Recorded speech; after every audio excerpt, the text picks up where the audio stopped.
Okay, well, Happy New Year, everybody. And it's about this time of year I sort of look at my game collection again, do some reevaluation, look at games I'm playing, which ones I'm not, and make some decisions. Well, the other day I just happened to look at the video that I made in, I guess it's 2021, where I looked at my game collection. And I decided to look at that video again. And while I watched it, I was struck by the number of games that are now missing from my shelf. And then I thought, well, that might be fun to do a new video and explain why those games are missing. And this is my game shelf at present. I generally sort my games by historical period.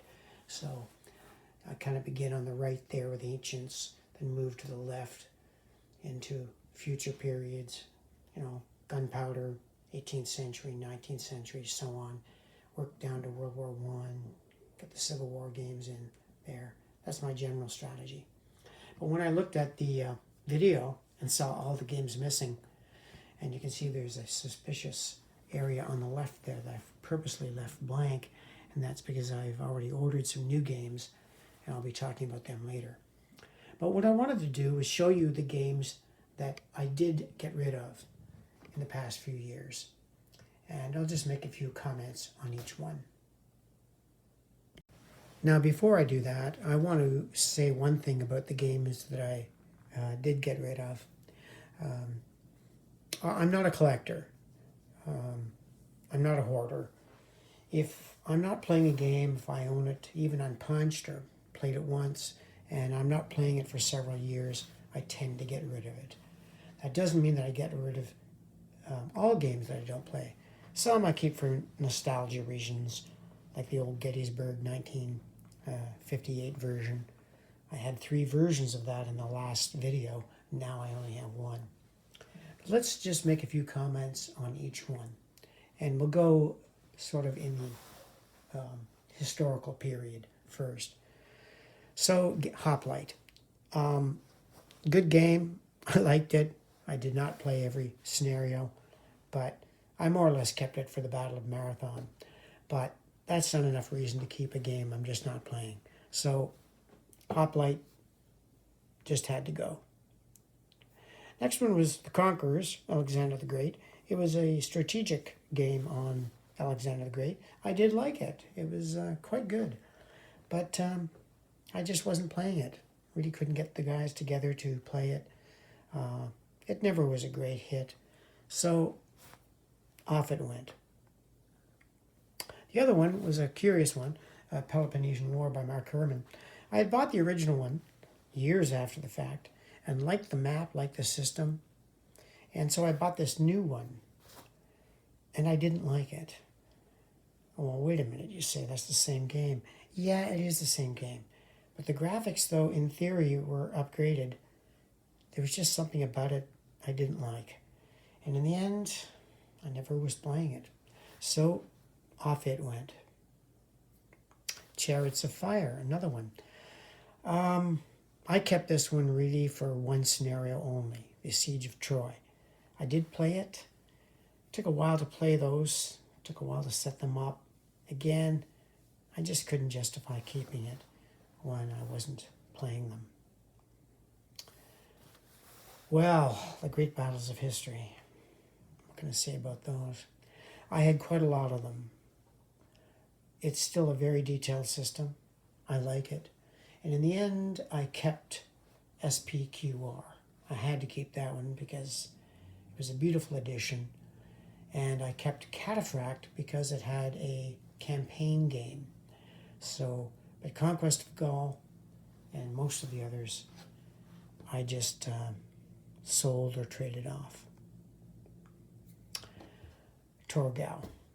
I love campaigns of Frederick the Great. I really liked the Torgau game, and I even bought some of the GMT Prussia's Glory series, but eventually got rid of those two. Torgau just wasn't playing enough. Very detailed system.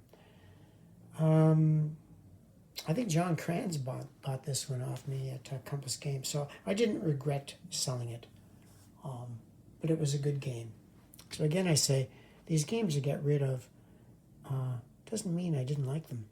Saratoga. Well, there's a whole story about the GMT, American Revolution games, that I won't get into right now.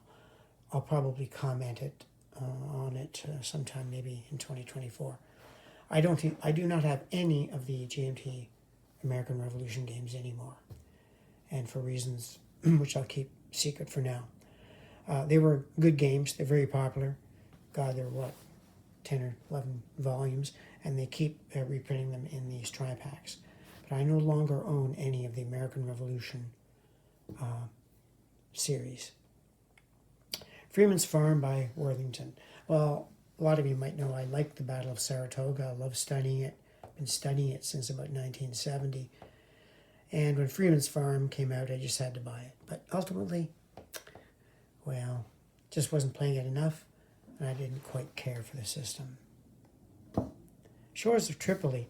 This is about the only game I got free, actually. Fort Circle Games sent me a copy. It was a good game. Simple, good graphics. Just, it's not a period that interests me very much. So ultimately, I did not keep it. Although I did do a video of it, I think, and it was half decent. Just wasn't me. La Bataille de la Moscova. Well, I didn't buy into this system. I had the original one back in, 1970, 71. It was several pages of rules. Later, GDW expanded it into a little booklet, and that was the version I liked the best. Later on, it just morphed into a system I no longer even recognized. Yes, I know it's popular. I know there's multiple volumes. There's also 3 different sets of rules, which really bugged the hell out of me. Some people play with the Mary Louise rules, and some play with the, what's the name of it? The Battle of the Emperor series. I just couldn't get into it. And though I bought this 200th anniversary, it was almost the most expensive game I purchased. I ultimately did not keep it. I have none of the La Bataille system games. I've now ported over to the Hexasim games, and I'll tell you about that later. Virgin Queen, a masterpiece study of the period. Absolute masterpiece. Did I play it? No, not enough. Could never get enough people to get together to play it. And I played it as a 2-player. My friend and I gave it their all. I just couldn't get into it. When we got down to marriages and whether this king or queen or princess or whatever married somebody and how that affected things, it was just all too much. I would say it's a study of the period, not really a game. I did not keep it. Well, I've got a history with this one. Eagles of the Empire series. I did like Eilau, although it was nightmarish to set up and put away. It had its problems. Ultimately, I did not keep any of the Eagles of the Empire series, but I hung on to Eilau the longest because I'm interested in the Battle of Eylau, and more about that later. Mississippi Fortress, Clash of Arms, area movement game about the Vicksburg campaign. Never really played it, never really got into it. Ultimately got rid of it. The companion game, Marching Through Georgia. Same reason, great Rick Barber maps, but couldn't get into the system. Ultimately got rid of it. Worthington's Antietam. Nice board, nice counters. But there just wasn't enough depth for me there. I don't know. Just became a string of small battles all the way down from the North Woods down to Burnside's Bridge. Beautiful looking game. Ultimately didn't keep it. Which was the same story for Shiloh. Same thing. Nice board, nice counters, half decent system. But it just wasn't my Civil War game of choice. Ultimately, traded it away or got rid of it. Fear God and Dreadnought. Well, what can you say about this? It's not a game. It's a tactical combat system, miniatures. really comprehensive, a mine of data. Kept this for years. Taking a shell from the space, and ultimately I said, well, what's it doing? I'm not playing it. I never will play it. So, sorry, that one just had to go. Just a series of rules. I don't keep games just for a series of rules. Okay, Submarine, Avalon Hill.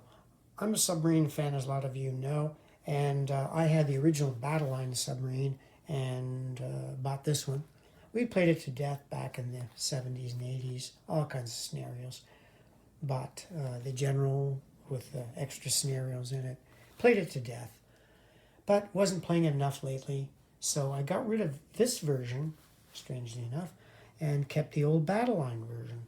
Because I've got all the data I need to create a submarine tactical game. I can even play it with miniatures now. So there's no reason for me to keep the original edition. The box was also too small. Avalon Hill at this stage was trying to pack too much into these thin boxes. And anyway, I got rid of it. Well, Hunt for Red October. Well, submarines, yeah, I'm into it. It was a game, not really a simulation, of course. Too many counters with those cardboard pieces. Just ultimately didn't keep it. Battle Britain, same thing. Beautiful board. Nice miniatures with it. And took a lot of space on the shelf. Just had to go. Mark Herman's Gettysburg. Well, I gave it an okay review when it came out, but ultimately I didn't keep it. It's just too simple. I mean, it's an introductory game, I know that, but when you've got one side with like 7 counters, 7 corps, and the Confederates with, I think it was 9 divisions, it's a division corps level game, simple, but then you've got a Burden sharpshooter counter. I just, frankly, I find the game absurd. I really don't know why it was created. So I did not keep it. All of the Napoleonic 20 games, and I bought a mess of them.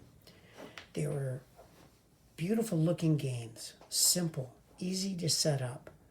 Ultimately, I got rid of all of them except Leipzig. Kept Leipzig for several years, and then ultimately got rid of it too. Same old reason as the others, just wasn't playing it enough, and it was too simple. I mean, these were Napoleonic games on the core level, just too simple. But they were great introductory games. So that's it for the games that I got rid of. So what am I looking at now in the future for 2024? I want to show you. ILAO. I've always liked ILAO. And I ordered a new ILAO game, which is going to be the Battles of Napoleon series from Hugh Wellington. And it should be shipping any time now. It's a comprehensive game looking very much like the Hexasim games. Very much like them. Beautiful counters, beautiful boards, nice rules. And he's actually, I think, improved a little bit on the Hexasim game. Hexasim was supposed to be coming out with their own ILAO game. And I was going to subscribe to it, but then they announced they were not going to release it, which I said, oh, no. So Hugh Wellington designed an ILAO game, and it looks really good. I can't comment on it. I haven't played it yet, but I'm looking forward to that in this year, 2004. The other game I'm looking at, I've just ordered it, should be coming in at any time, is Banish All Their Fears. We've needed a good game on the campaigns or battles of Marlborough for a long time, and this one looks like a real winner. It's going to contain, I think, 2 battles. Looks like it's a very comprehensive tactical system. I'm anxious to get into it. That's shipping now. I think I should have this one very soon.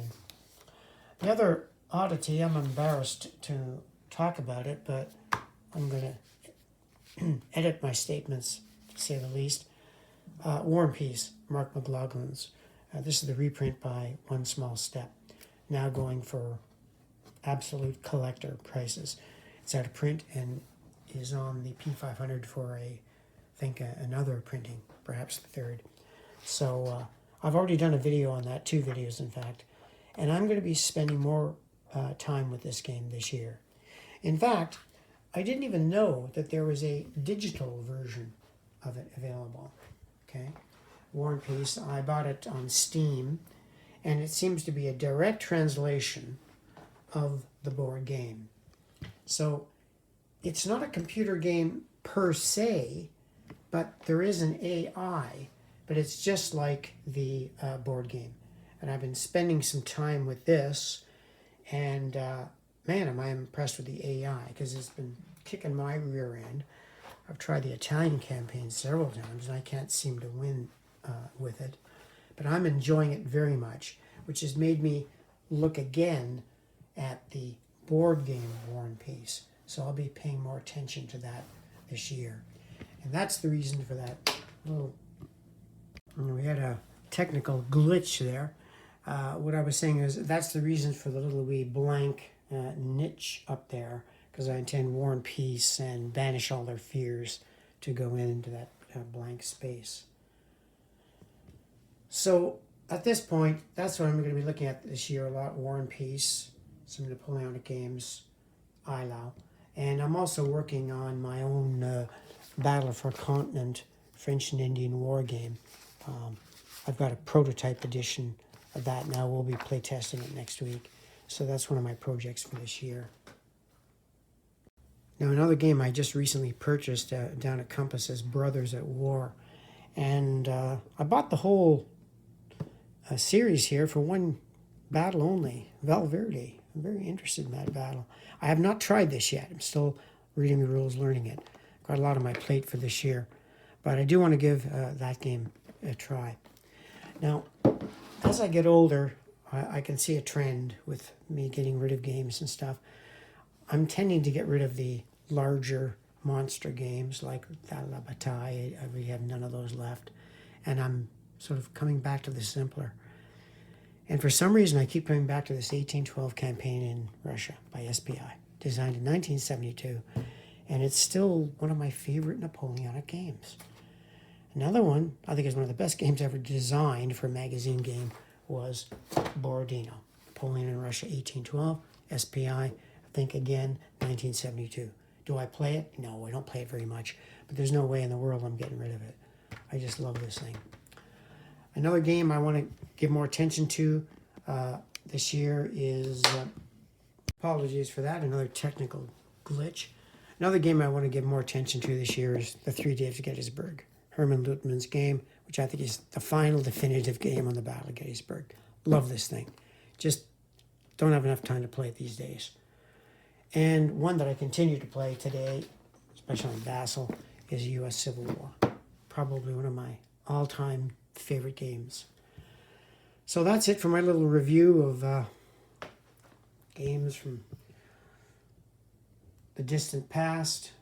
That's my resorted shelf. And anyway, thank you for watching, and see you again this year sometime.